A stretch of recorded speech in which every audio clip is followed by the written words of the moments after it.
फिर और तमाम ऐसे काम हो रहे हैं अपने लोगों को लाभ पहुंचाने का। तो भ्रष्टाचार भी चरम सीमा पर है, जिसके वजह से महंगाई है। गधा जेल के अंदर है, और जब आपत्ति हुई उस एड पर, उसके बाद से वो एड अभी तक नहीं आया। जो काला चश्मा लेकर लगा कर के आए थे वो उजाले से दूर हैं। नौकरियों का कम होना, बेरोजगारी, महंगी पढ़ाई, शिक्षा का निजीकरण, शिक्षा के क्षेत्र में बड़े पैमाने पर सरकार का हस्तक्षेप, और आज के समय पर जो सम्मानजनक नौकरी रोजगार मिलना चाहिए वो भी सरकार सम्मानजनक नौकरी रोजगार नहीं दे पा रही है। डिलीवरी बॉय बना दे रही है। जो लोग ये कहते थे कि सस्ती पढ़ाई कराएंगे, एजुकेशन को बेटर करेंगे, लेकिन निजीकरण के बहाने पढ़ाई लिखाई और रोजगार नौकरी हमारे पीडीए परिवार से दूर करते चले जा रहे हैं। जब निजीकरण होगा शिक्षा का, विदेशी यूनिवर्सिटीज आएंगी। साथियों ने यहां भी कहा कि जो काला चश्मा लगा करके आए थे वो उजाला नहीं देख सकते। जो काला चश्मा लगा करके आए थे वो उजाले से दूर हैं, और उसी का परिणाम है कि आज उत्तर प्रदेश को जो $1 ट्रिलियन इकोनॉमी का सपना दिखाया जा रहा था, ना रोजगार है, ना नौकरी, ना इन्वेस्टमेंट है। जो इन्वेस्टमेंट की बात कही गई थी, इन्वेस्टमेंट भी नहीं। अगर इन्वेस्टमेंट होता तो नौकरी रोजगार होते। वो सेलेक्टिव है, और इतना ऑर्गेनाइज्ड करप्शन कभी देखने को नहीं मिला जो इस सरकार में भारतीय जनता पार्टी की में देखने को मिल रहा है। जीएसटी की चोरी पहले 165 करोड़ की, फिर 300 करोड़ से ऊपर की,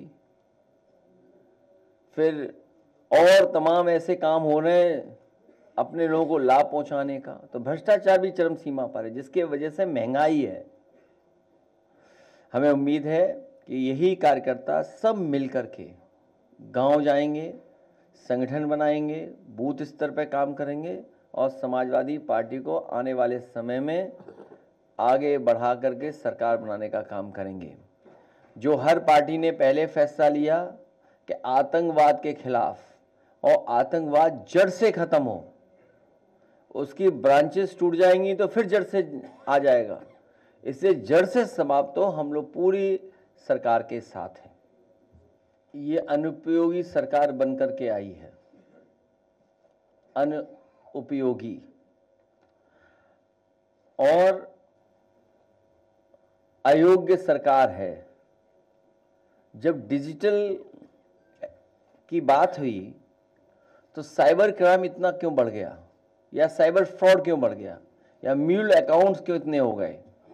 आपको याद होगा, देश की सबसे बड़ी बैंक ने एक अखबार में ऐड दिया था जिसमें एक गधा जेल के अंदर है, और जब आपत्ति हुई उस ऐड पर, उसके बाद से वो ऐड अभी तक नहीं आया। साइबर फ्रॉड में या जो इस तरह का क्राइम हो रहा है, यूपी नंबर 1 है। सबसे ज्यादा इस तरह का फ्रॉड यूपी में हो रहा है, और सरकार हाथ पे हाथ रख करके बैठी हुई है। आए दिन लोगों से पैसा लूटा जा रहा है, कभी डॉक्टरों से, कभी आईएएस ऑफिसर से, कभी और पुलिस ऑफिसर से। धिक्कार ऐसी सरकार पर जो सुनवाई न कर रही हो और निजीकरण में जा रहा हो। हमने इसीलिए कहा जब सब बेचा जा रहा है तो जब जेपीएनआईसी बेचें तो हम लोगों को भी जानकारी दे दें। प्रतिदिन बड़ी संख्या में लोगों की जान जाती है, प्रतिदिन। यूपी नंबर 1 है रोड एक्सीडेंट्स में। साउथ इंडियन जो स्टेट्स हैं उनमें से कुछ है, डेटा आता है जो डेटा कह रहा है। जो सुरक्षा को लेकर के और जो इंतजाम सरकार को करना चाहिए वो नहीं कर रही, जिसकी वजह से ये घटनाएं हो रही हैं। सरकार कई कारण बता सकती है, लेकिन सरकार की जिम्मेदारी बड़ी है कि इस तरह के रोड एक्सीडेंट्स ना हो जिससे जान लोगों की न जाए। हमारा डेलीगेशन मिला था उनसे, लीडर अपोजिशन मिले थे। जो विकास विनाश की ओर ले जाए हम उसके पक्ष में नहीं हैं, उजाड़ दे हम उसके पक्ष में नहीं हैं। कुछ लोगों के हाथ में ही विनाशकारी रेखा है, उनसे सावधान रहें। बहुत बुरा हाल है अस्पतालों का, बहुत बुरा। इलाज नहीं मिल पा रहा है, दवाइयाँ नहीं हैं, लंबी लाइन है, और जो बने थे अच्छे अस्पताल वो भी बर्बाद कर दिए, उनका भी इंफ्रास्ट्रक्चर ख़राब कर दिया है। और केवल सूचना एक जगह से नहीं आ रही है, पूरे प्रदेश भर के अस्पतालों में हालत ऐसी है, कहीं दवाई, इलाज और गरीब की कोई मदद नहीं हो पा रही है। याद होगा जब मैं पहली बार गया था इसमें, अभी हाल ही में कैंसर रिसर्च इंस्टीट्यूट में, जब मैं कैंसर रिसर्च इंस्टीट्यूट में गया तो सबसे पहले पेशेंट से जिससे मिलने का मुझे मौका मिला वो गोरखपुर के लोग थे। उस परिवार से जब बात हुई तो वो अपनी बेटी को लेकर के आए थे और इलाज के लिए वो यहाँ आए थे लखनऊ में कैंसर रिसर्च इंस्टीट्यूट में।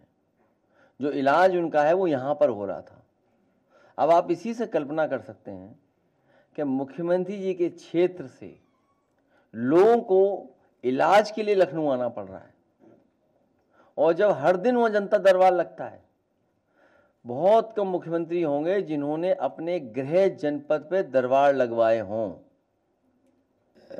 जब देश पूरा एक है और पाकिस्तान से खतरा पैदा हो रहा है, आतंकवाद से खतरा पैदा है, उस समय सरकार को कोई अन्याय का काम नहीं करना चाहिए, अननेसेसरी काम नहीं करना चाहिए। जैसे जो खबरें आ रही हैं पीलीभीत से, श्रावस्ती से, बहराइच से, कि वहाँ पर बुलडोजर चलाया जा रहा है, तो ये सरकार जब स्वीकार कर रही है कि सब दल एक है, तो इस तरह के काम सरकार को नहीं करना चाहिए। और कई बार हम लोगों ने आपसे इसी जगह कहा है कि मुख्यमंत्री आवास का भी नक्शा पास नहीं है।